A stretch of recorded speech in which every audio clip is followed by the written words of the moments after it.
akara with Hi guys, welcome back to my channel. So my kids wake up this morning and want to eat oatmeal and akara, and I thought of it if I'm going to buy, how much I'm going to buy. So I decided to quickly make one for them. So for that beans, just add a little water, let it soak for like 2 minutes, put it in your blender and just run it through like this. Run like 2 to 3 times to help you peel off the skin.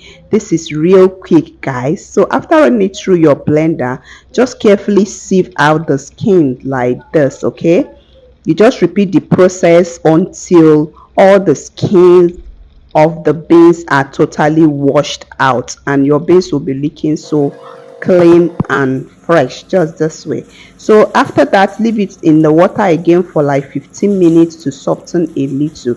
Then you blend it in your blender. You can add the spices you want. I use scotch bonnet, onions.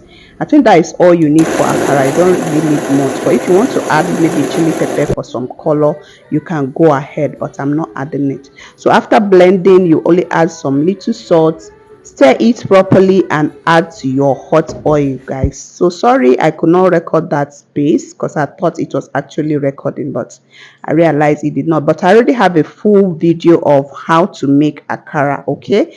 This step-by-step process, the tricks and the twists in it, you're actually going to enjoy it. So just check down the channel, the videos in the channel rather, and you will see it.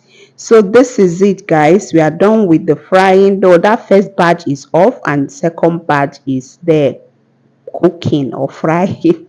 And we are done. We now have our oatmeal and akara for breakfast. So give us a like and subscribe to our channel. See you again. Bye.